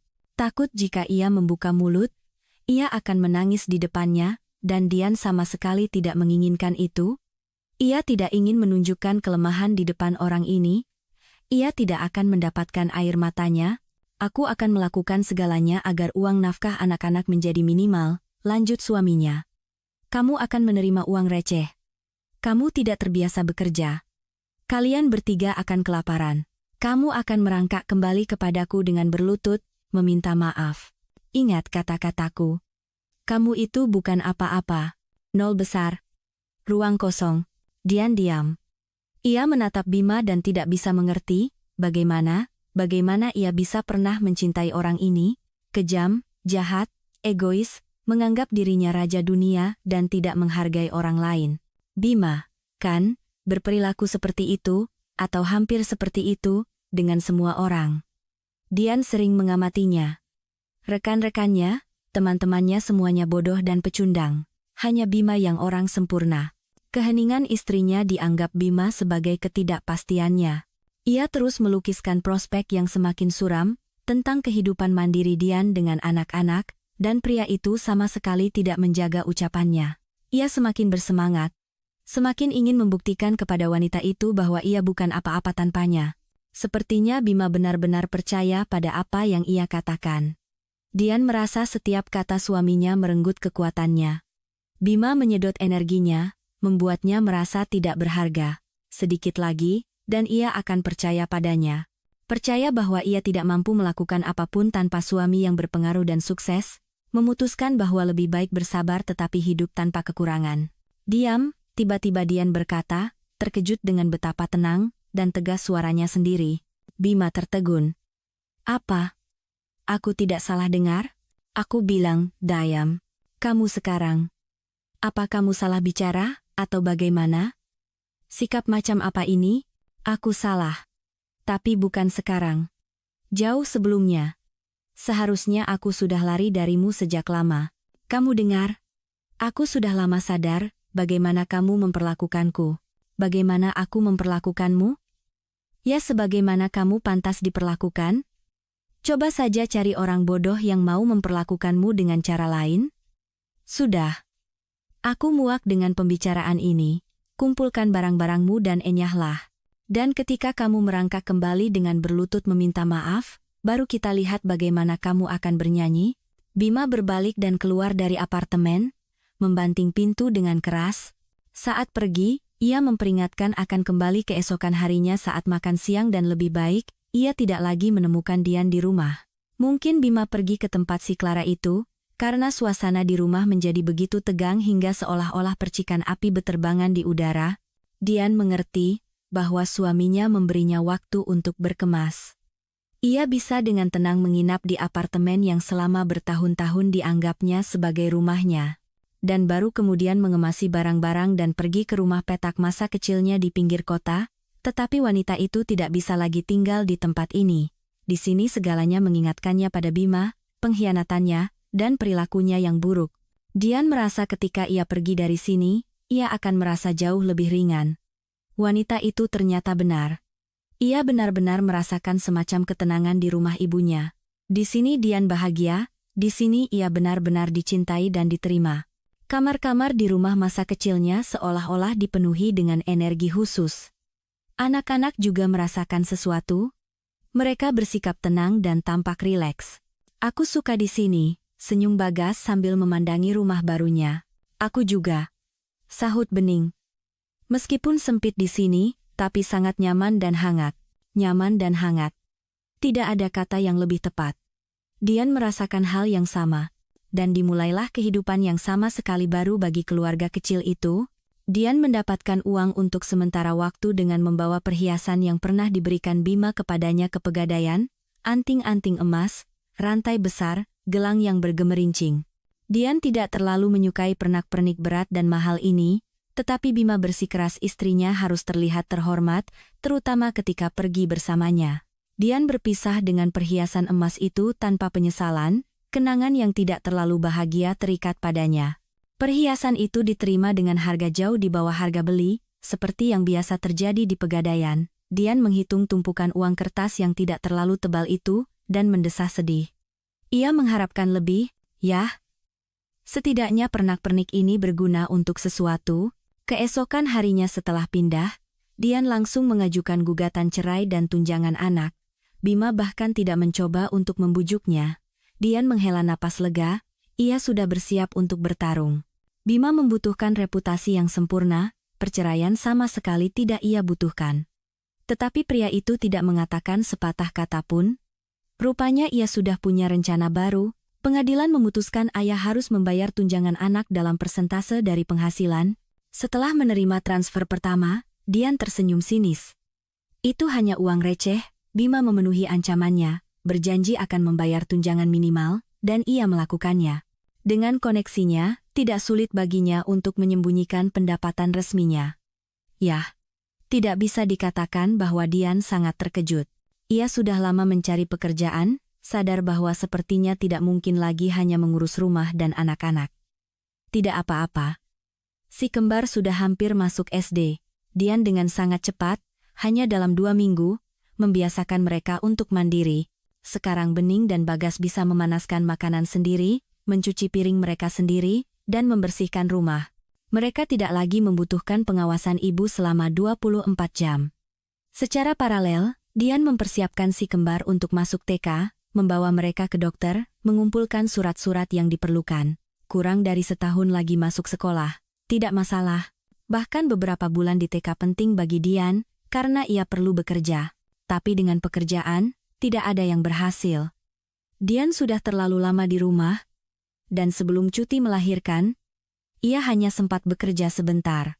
Jadi pada usianya yang menginjak 30-an, wanita itu belum mengumpulkan pengalaman yang begitu dibutuhkan oleh pemberi kerja. Dian mengetuk pintu semua organisasi di kota yang membutuhkan penerjemah, mengirimkan CV kemana-mana, tetapi di mana-mana ia mendapat penolakan. Satu-satunya hal yang berguna dari pengetahuannya adalah menerjemahkan untuk mahasiswa, tetapi penghasilan ini terlalu kecil dan tidak stabil. Terkadang Dian mendapat banyak pesanan, terkadang sepi. Akhirnya, wanita itu menyerah. Ia menyadari bahwa sepertinya ia tidak akan bisa lagi bekerja sesuai dengan jurusannya, dan Dian mulai melihat berbagai macam iklan. Urusannya langsung berjalan lebih baik. Tempat kerja pertama Dian dalam kehidupan barunya berada di pinggiran kota.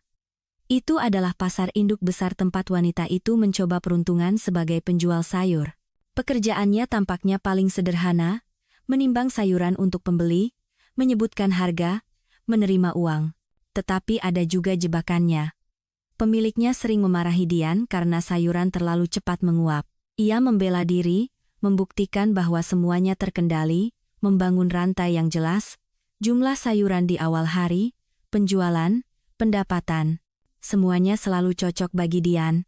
Ini berdagang, kamu mengerti. Bentak pemilik lapak sayur yang marah pada Dian. Di sini sedikit dikurangi timbangannya, di sana tidak cukup ditaruh. Beri bawang busuk beberapa biji ke satu pembeli, selipkan tomat penyok ke pembeli lain. Pembeli tidak akan sadar, tapi kita dapat untung. Itu tidak jujur. Dian mencoba berdebat, tetapi percuma. Pemiliknya hanya semakin marah dengan pernyataan seperti itu. Jujur tidak jujur, dia berfilsafat di sini. Ini berdagang, mengerti? Kamu mau membuatku bangkrut? Kalau kamu sebodoh itu, kenapa kamu terjun ke dunia perdagangan? Singkatnya, Dian terpaksa berhenti. Dan sekali lagi ia menganggur. Uang sangat kurang. Untungnya, anak-anak sekarang dengan tenang pergi ke TK. Tidak ada lagi flu dan radang amandel yang tak berkesudahan. Kedua anak kembar itu menyukai TK baru mereka.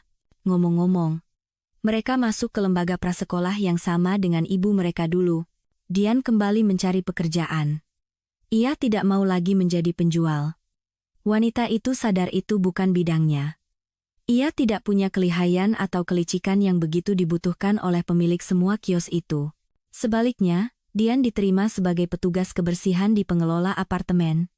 Sekarang setiap pagi dan sore ia harus membersihkan beberapa lobi gedung. Itu adalah pekerjaan yang sangat berat dan melelahkan secara fisik. Baru sekarang Dian menyadari betapa beberapa orang tidak terbiasa menjaga kebersihan di sekitar mereka, apa saja yang ia temukan di tangga. Tetapi apa yang bisa dilakukan oleh wanita malang itu? Tunjangan yang dibayarkan Bima, untuk anak-anak tidak cukup untuk hidup, tentu saja ada pilihan untuk kembali ke suaminya, tetapi Dian tidak mempertimbangkannya, dan bukan karena ia takut akan ejekan suaminya. Tidak. Hanya saja sekarang, tanpa Bima, Dian merasa bebas. Meskipun ia lelah, meskipun ia dan anak-anaknya harus berhemat, tetapi Dian sekarang tidak bertanggung jawab kepada siapapun, dan tidak berusaha sekuat tenaga untuk menyenangkan seorang pria dewasa yang cerewet. Ia tidak dihina, tidak direndahkan, tidak dibuat merasa tidak berharga dan tidak mampu melakukan apapun. Dian adalah majikan bagi dirinya sendiri. Anak-anak juga mendapat manfaat dari perubahan lingkungan. Mereka menjadi lebih dewasa, serius, dan mandiri. Sekarang si kembar berusaha merawat ibu mereka. Kadang membuatkannya teh, kadang menyeduh sereal dengan susu, kadang merapikan bantalnya. Itu sangat menyentuh.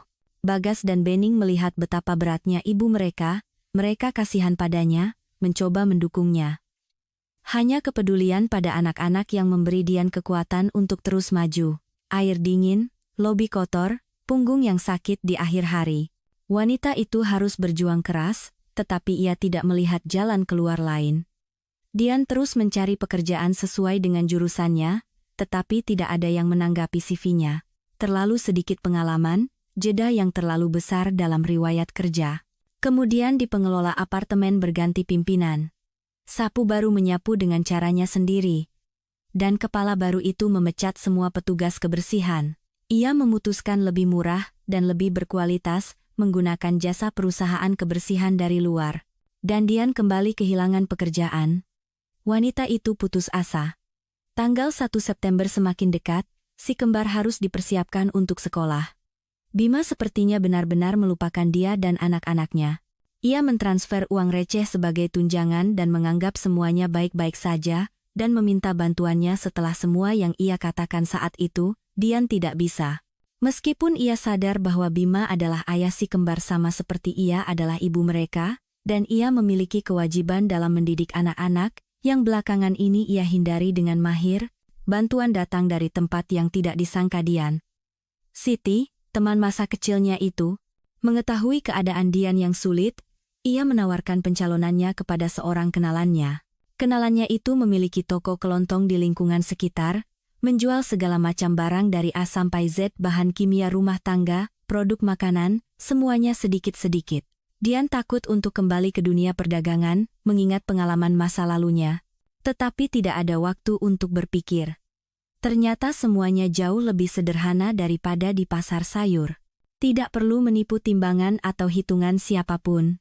Bagi Dian, setelah bekerja sebagai petugas kebersihan, pekerjaan sebagai penjaga toko terasa seperti surga, dan gajinya ternyata lumayan.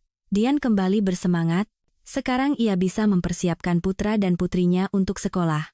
Ya, Dian harus berjuang keras, bekerja, berhemat dalam segala hal, mengurus anak-anak. Dian menahan diri dari banyak hal. Namun, ia tidak pernah sekalipun menyesal telah meninggalkan suaminya. Satu-satunya hal yang terkadang ia sesali adalah kariernya yang hancur, padahal semuanya berawal begitu baik untuk Dian. Ia bekerja di sebuah perusahaan pariwisata besar, menerima gaji yang baik, dihargai, dan siap untuk dipromosikan. Tetapi ia harus melepaskan pekerjaan demi anak-anak dan suaminya. Dan inilah hasilnya.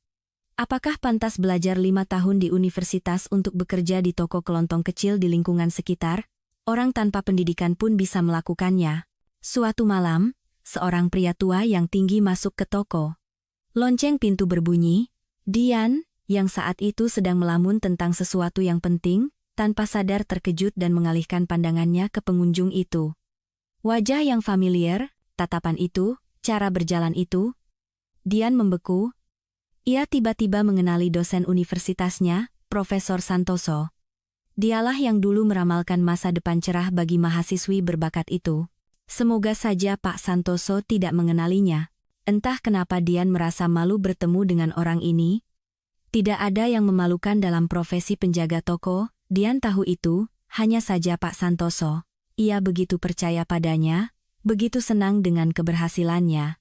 Profesor itu telah memberikan banyak nasihat penting dan bijak kepada salah satu mahasiswi paling menjanjikannya. Ia telah menanamkan sebagian jiwanya padanya, dengan harapan suatu hari nanti muridnya akan melampaui gurunya. Pak Santoso membantunya mendapatkan pekerjaan pertamanya. Dan Dian telah menyia-nyiakan kemampuan dan bakatnya dengan begitu ceroboh. Pak Santoso dengan saksama mengamati rak-rak. Ia jelas sedang mencari sesuatu, seharusnya Dian bertanya apa yang bisa ia bantu, tetapi wanita itu, bersembunyi di balik bayangan kulkas, tetap diam. Sepertinya ia tidak akan mengenalinya sekarang. Dian menjadi lebih gemuk, lebih tua. Ia terlihat sama sekali berbeda dari 10 tahun yang lalu. Dulu Dian masih seorang gadis kecil naif, bermata besar, penuh rasa ingin tahu, dan apa yang telah dilakukan kehidupan padanya sekarang. Akhirnya, Pak Santoso menemukan apa yang ia butuhkan. Ia mengambil sebotol minyak zaitun dari rak, dan berjalan ke kasir. Dian meringkuk menjadi bola yang rapat, jantungnya berdebar begitu kencang seolah-olah suaranya terdengar sampai ke jalan. Profesor itu mendekati kasir dan menyodorkan barang belanjaannya. "Selamat siang," sapanya dengan sopan, bahkan tersenyum. Oh, Pak Santoso tidak mengenalinya, belum. Ia selalu berbicara dengan ramah seperti itu kepada semua orang, cara berkomunikasi yang menyenangkan. "Selamat siang," bisik Dian. Dan saat itulah, Saat itulah profesor itu menatap wajahnya dengan saksama. Dian mengamati reaksinya. Pak Santoso jelas mencoba mengingat dari mana ia mengenal penjaga toko ini. Dian. Akhirnya pria tua itu berkata.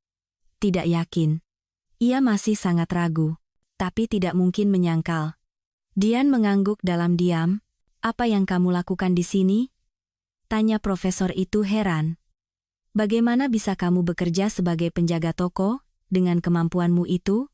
Dian bahkan tidak menyadari bagaimana ia menceritakan semuanya kepada Pak Santoso.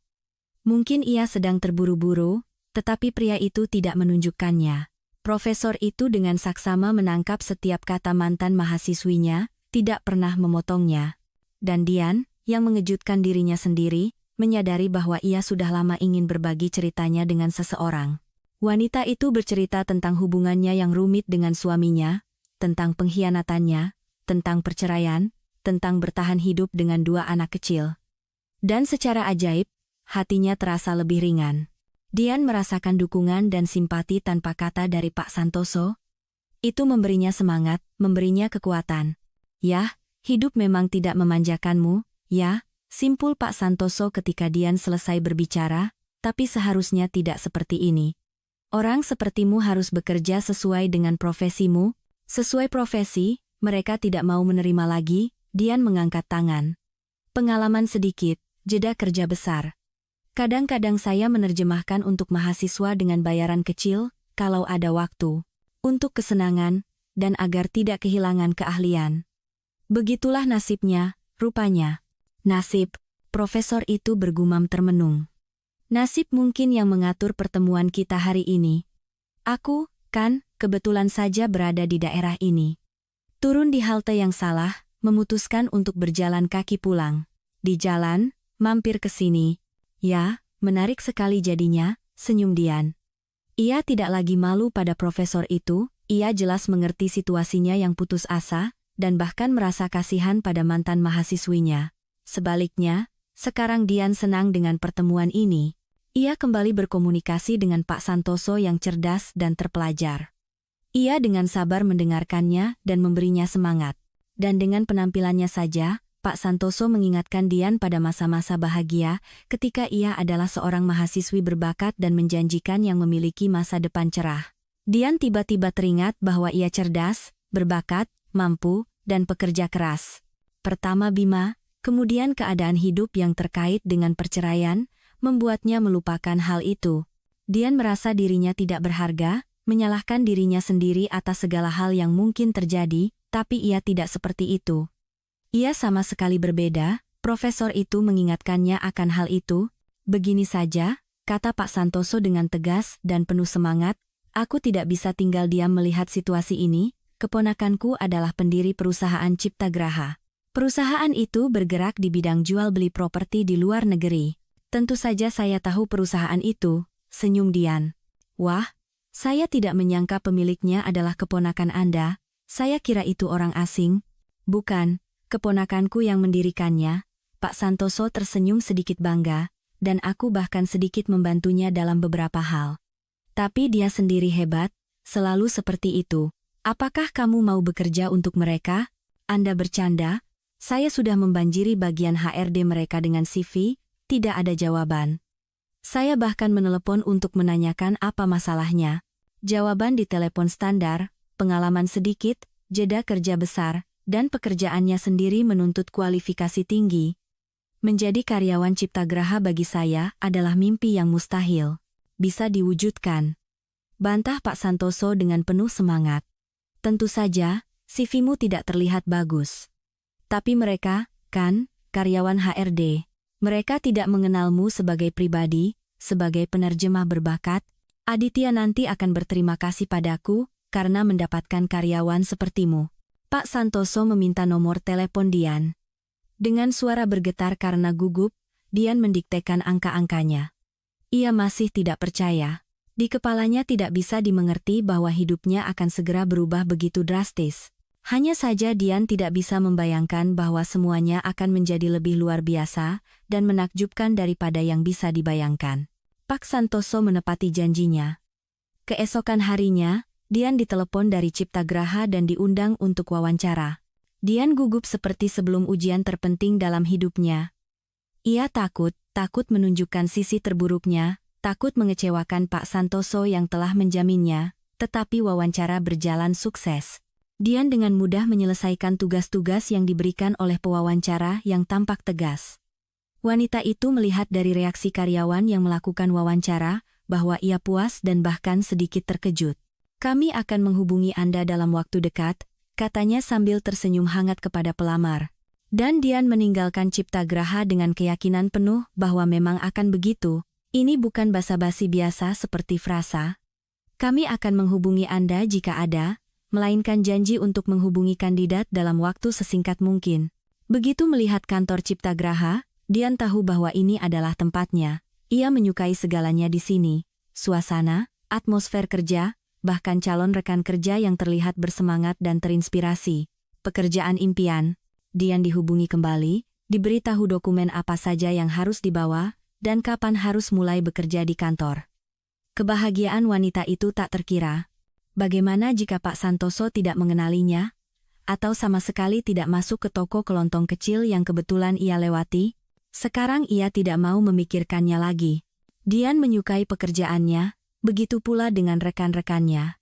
Sekarang wanita itu datang ke kantor dengan setelan elegan, duduk di meja, menyalakan komputer, dan tenggelam dalam dunianya, menerjemahkan teks dokumen dan pengumuman yang rumit ke dalam bahasa Indonesia yang mudah dipahami, melakukan korespondensi dengan klien asing, terkadang menjawab telepon.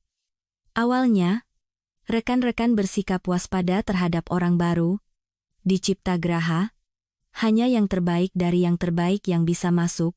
Di sini bekerja para profesional sejati. Dan tiba-tiba, seorang wanita tanpa pengalaman, dari jalanan, seperti yang diakui salah satu karyawan lama, orang-orang khawatir bahwa mereka kembali disodori orang titipan yang pekerjaannya harus dikerjakan oleh semua orang. Hal seperti itu sudah pernah terjadi beberapa kali, tetapi Dian dengan cepat menunjukkan bahwa ia datang ke sini untuk bekerja. Wanita itu bahkan sempat membantu orang-orang di sekitarnya, yang membuatnya mendapatkan persetujuan dan penerimaan dari semua orang. Gaji pertamanya membuat Dian sedikit terkejut. Tentu saja ia tahu bahwa karyawan Ciptagraha menerima gaji yang baik, tetapi ia bahkan tidak mengharapkan gaji sebesar itu. Saking senangnya, kepalanya bahkan pusing. Dian segera memutuskan bahwa malam ini ia akan mengadakan pesta sungguhan untuk dirinya dan anak-anaknya. Masa-masa sulit jelas telah berlalu. Kemudian ada acara akhir tahun perusahaan di mana Dian akhirnya pertama kali melihat bosnya, Aditya, keponakan Pak Santoso yang dibesarkan oleh profesor tua itu seperti putranya sendiri. Dian saat itu baru bekerja di Ciptagraha selama beberapa bulan. Selama itu, Aditya berada dalam perjalanan dinas yang panjang, dan menjelang tahun baru, ia kembali. Secara fisik, ia sama sekali tidak mirip dengan Pak Santoso. Profesor itu tinggi dan kurus, berambut terang dan bermata biru. Aditya tidak tinggi tetapi berdada bidang, bermata hitam, dan berkulit sawo matang. Ia tampak seperti orang Italia sama murah senyum, energik, dan mudah bergaul.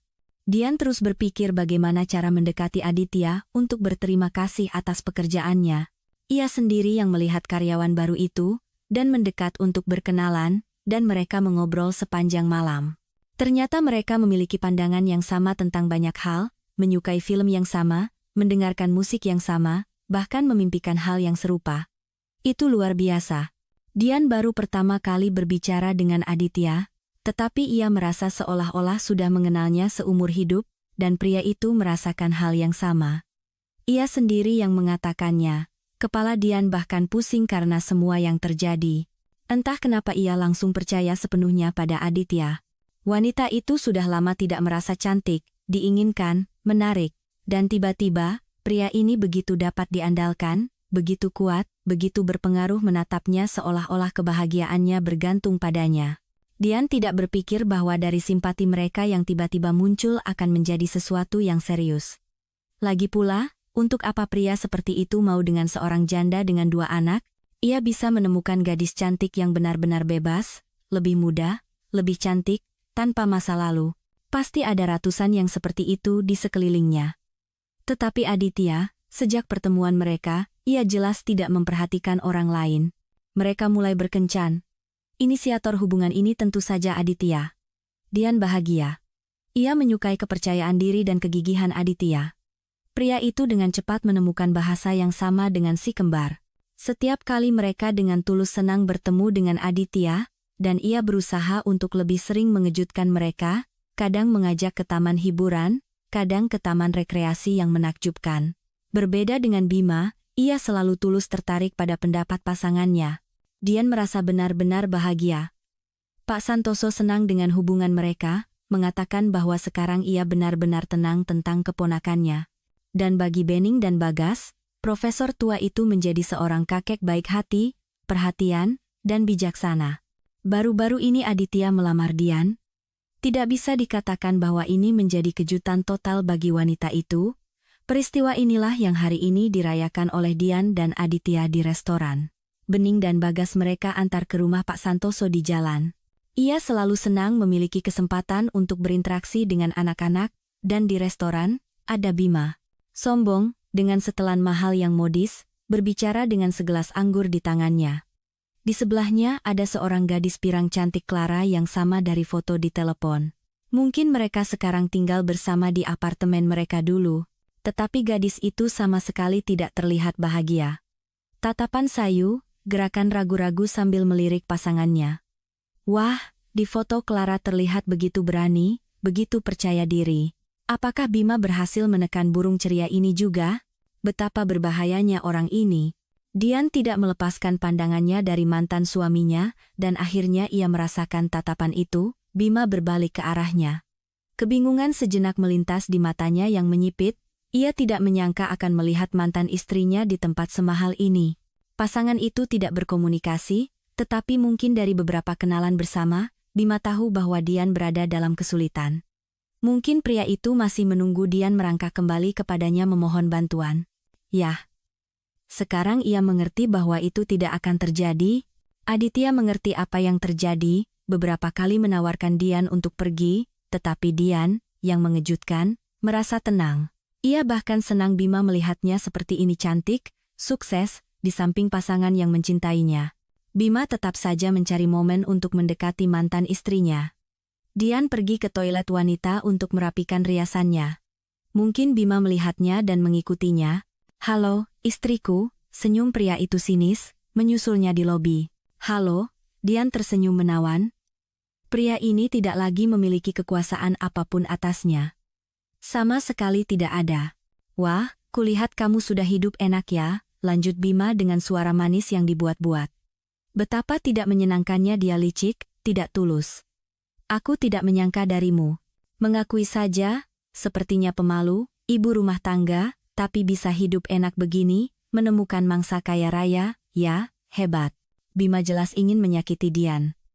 Ia kembali mencoba untuk merendahkannya, menunjukkan bahwa mantan istrinya itu bukan apa-apa. Wanita itu tersenyum menanggapi upaya menyedihkan Bima ini. Ia belum tahu, bahkan tidak membayangkan, bahwa Dian sekarang berbeda. Trik seperti itu tidak akan mempan lagi padanya. Aku tidak menemukan orang kaya. Aku menemukan diriku sendiri. Merasakan bedanya, Bima berkedip kebingungan, tidak bisa menjawab. Dan Dian dengan tenang melanjutkan perjalanannya.